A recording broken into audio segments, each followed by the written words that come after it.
Hello everyone, मेरा नाम मोनिका है। आइल्स 9 से हूँ मैं। इसका अगर इंग्लिश में एक्सप्लेनेशन चाहिए तो आइल्स 9 पे जाना। सो यहाँ पे ये ऐसे हम कैसे करने वाले हैं, इसका A to Z पूरा स्टेप्स मैं समझाने वाली हूँ। तो ये जो क्वेश्चन था 13 जनवरी 2024 आइल्स एग्ज़ाम जो इंडिया में हुआ था, वो ये क्वेश्चन आया था एकेडमिक वालों को। मैं जनरल ट्रेनिंग वालों का भी क्वेश्चन करवाऊँगी। तो इसको समझते हैं कि इसको कैसे सॉल्व किया जाता है, इसको कैसे समझा जाता है।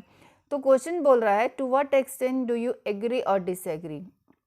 अब जहाँ पे और लग जाता है ना, उसको समझना इम्पॉर्टेंट है। ये एंड नहीं है, ठीक है। तो एंड नहीं है, आप इसको फुली एग्री हो जाओ, फुली डिसएग्री हो सकते हो, या पार्शली एग्री भी हो सकते हो, ऐसा कुछ नहीं है। और टू व्हाट एक्सटेंट पूछा है उसने, किस हद तक आप इससे एग्री हो और किस हद तक आप डिसएग्री हो।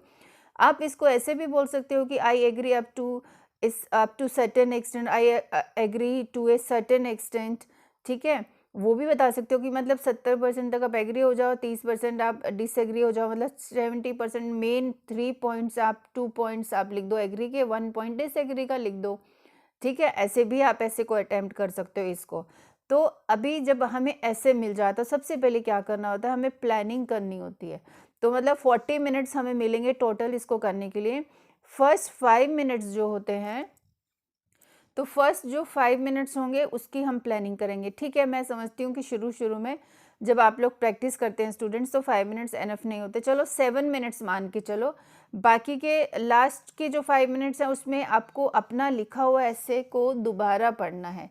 कई बार क्या होता है, हम अपनी स्पेलिंग एरर्स, जब हम अपनी चीज़ को लिखे हुए को पढ़ते हैं, कुछ स्पेलिंग एरर्स मिल जाती हैं, कुछ मिस्टेक लगता है कि नहीं यहाँ पे ये देर लगाना चाहिए था, या ये या दे लगाना चाहिए था, या ये जैसे चिल्ड्रन के आगे कुछ लोग चिल्ड्रंस लगा देते हैं, पीपल्स लगा देते हैं, तो वो एस हटाना होगा ना।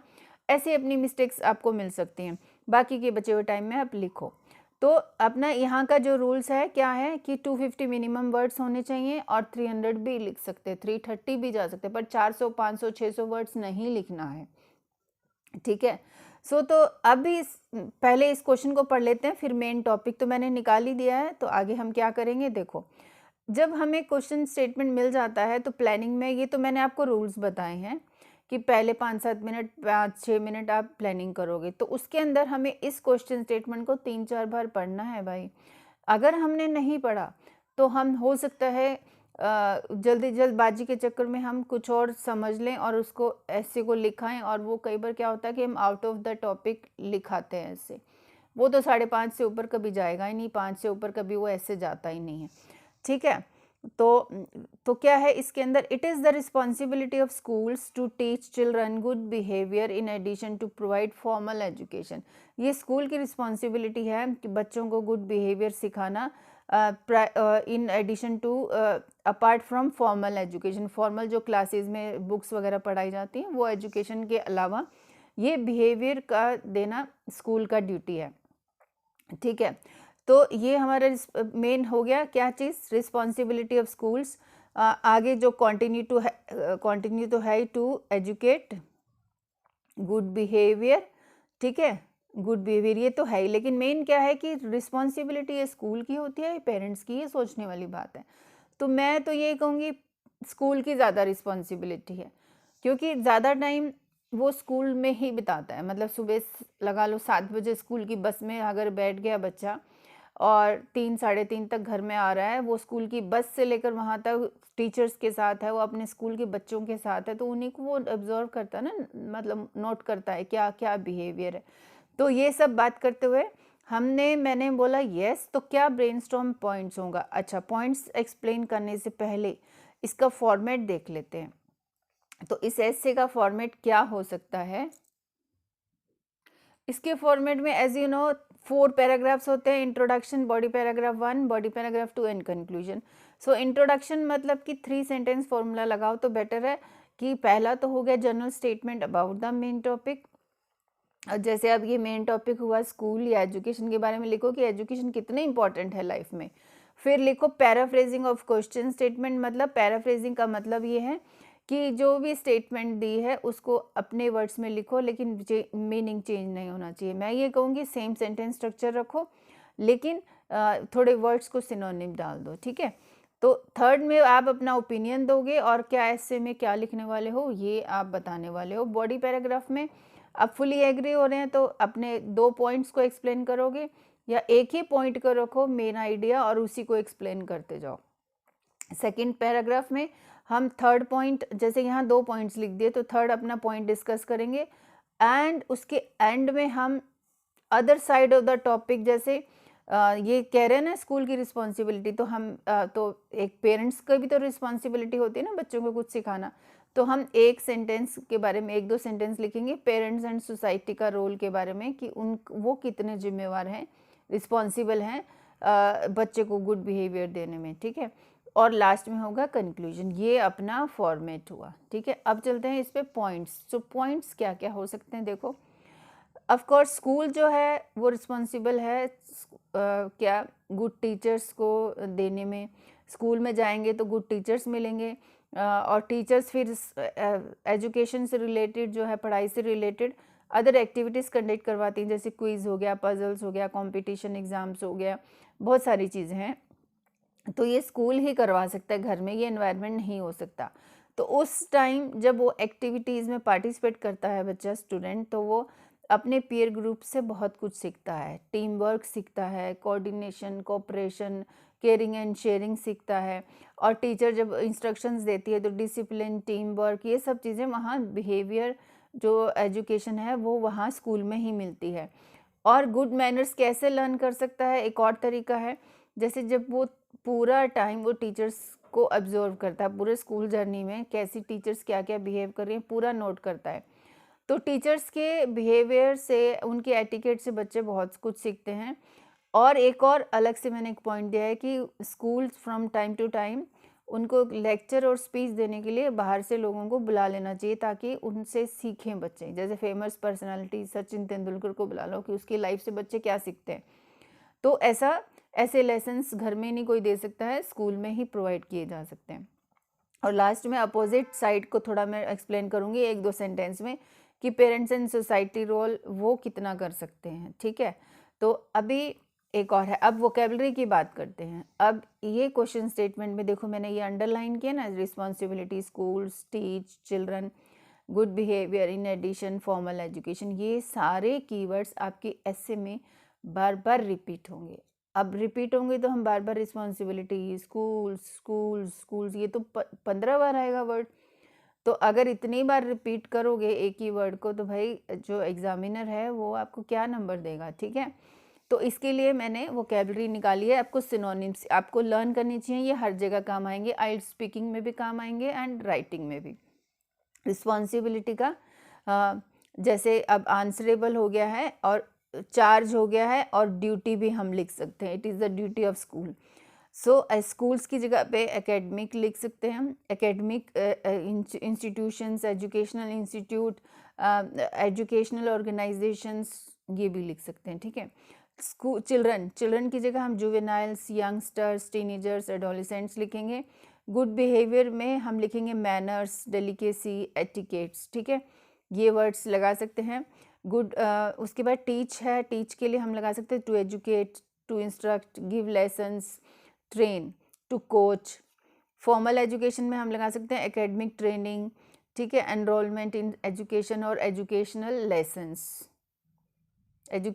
लेसन्स यहाँ आ सकता है आपका, ठीक है। अब चलते हैं इंट्रोडक्शन।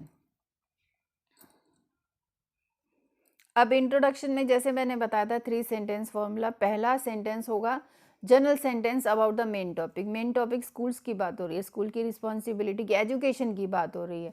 तो मैंने क्या लिखा है देखो, it is an undeniable fact that education plays a significant role in shaping children's behaviour और चिल्ड्रंस बिहेवियर एंड ब्रेन, ठीक है। उसका जो बिहेवियर सेट करती है वो स्कूल ही सेट करता है, उसका ब्रेन जो सेट करता है वो स्कूल ही सेट करता है। चिल्ड्रंस ब्रेन एंड बिहेवियर आप लिख सकते हो सीधा, नहीं तो बिहेवियर लिख दो, इसको काट सकते हो।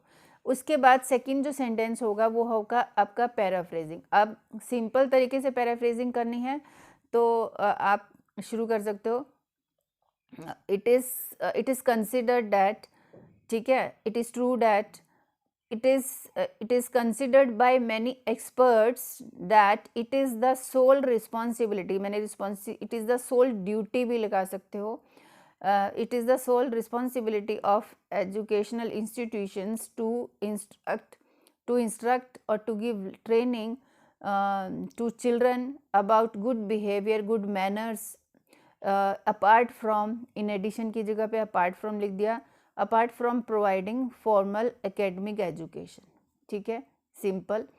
बट मैंने इसको कैसे घुमाया है, देखो मैंने वाइल सेंटेंस स्ट्रक्चर लगाया है. वाइल सेंटेंस स्ट्रक्चर लगाया, इससे हमारे थोड़े सेंटेंस स्ट्रक्चर बेटर हो गए हैं. वाइल मतलब अब मैंने डिस्कस बोथ व्यूज़ के जैसे लगा दिया. कोई कह रहा है कि स्कूल इम्पॉर्टेंट है, स्कूल की रिस्पॉन्सिबिलिटी है, कोई कह रहा है कि पेरेंट्स की रिस्पॉन्सिबिलिटी. जैसे वो गवर्नमेंट रिस्पॉन्सिबिलिटी वाला क्वेश्चन है ना, मैंने वो उसी ढंग से बनाया. While some educationist believe that educational institutes should bear this responsibility to develop both personal as well as subject knowledge during school journey. ठीक है, ये पहला point. others oppose that, comma लगाया, others oppose that it should be shared equally by both parents and teachers. कोई अलग दूसरे कह रहे हैं कि ये both parents and teachers को मिलके ये रिस्पॉन्सिबिलिटी लेनी चाहिए. बट मैं तो पहले के साथ ही हूँ. फिर मैं लिखती हूँ मेरा opinion, I fully support the former opinion as, now मैं अपना रीज़न दे रही हूँ. As children would learn more within school time from there within school campus, also you can write from there mentors and peer group. School children ज़्यादा learn उनसे करेंगे. ठीक है, फिर मैं अपना बता रही हूँ कि मैं इस ऐसे में क्या क्या लिखने वाली हूँ. This essay will outline my arguments, will not only outline my arguments but also provide some relevant examples. ये परफेक्ट इंट्रोडक्शन कह सकते हो इस टाइप का क्वेश्चन का. इसमें कोई इशू नहीं. पहले जनरल स्टेटमेंट, फिर पैराफ्रेजिंग. ये इस ढंग से पैराफ्रेजिंग करो, बहुत अच्छा है. फिर अपना आउटलाइन किया कि आप ऐसे में क्या करने वाले हो. Will not only but also sentence structure बहुत अच्छा है, इसको भी यूज़ करो. अब बॉडी पैराग्राफ 1. अब बॉडी पैराग्राफ 1 में हमने क्या बोला, school is responsible for good teachers and other activities like quiz वगैरह सब कुछ, एंड लर्न, इससे वो लर्निंग होगा और पीयर ग्रुप से भी लर्न करें. देखो इसको कैसे मैंने ऑर्गेनाइज किया है. टू कमेंस विद, ये कोई रेडीमेड लैंग्वेज नहीं है, आप इसको लर्न करो, लिखो. ये कनेक्टर्स होते हैं इंग्लिश के. To commence with my first argument, it is the whole responsibility or it is the whole duty of the schools to provide a good education and skill developments to students. उसकी हमने बताया कि school की ही पूरी responsibility है उनको education देना और skill development. This is to say, अब इस पॉइंट को मैं अपना एक्सप्लेनेशन दे रही हूँ. दिस इज़ टू से विच, ये जो ब्लू में है ना, ये भी कनेक्टर है, इनको यूज़ करो अपना पॉइंट को एक्सप्लेन करने के लिए. ये वर्ड्स यूज़ होते हैं. This is to say which includes everything like study environment, competitive atmosphere, highly qualified teachers to the students. तो ये सब चीज़ें स्कूल का काम है. Schools have to develop their academic program. School को एकेडमिक प्रोग्राम ऐसे डिवेल्प करने हैं so that students can learn many things like coordination, cooperation, sharing within the class. For instance, to participate in science quiz activities, a teacher will distribute some questions to different teams. While participating, all learners will try to coordinate with other team members or their team members to win the title of the game. ये मैंने example के through इसको समझाया है कि ऐसे होता है. जब बच्चे क्विज में पार्टिसिपेट करते हैं तो आपस में ये सब चीज़ें लर्न होती हैं. ठीक है, अब नेक्स्ट पॉइंट. अब नेक्स्ट पॉइंट में देखो मैंने क्या लिखा है. अब ये डिसिप्लिन और टीम वर्क, डिसिप्लिन अब ये हुआ पीयर वर्क वाला, टीम वर्क बताया. अब डिसिप्लिन कैसे आएगा.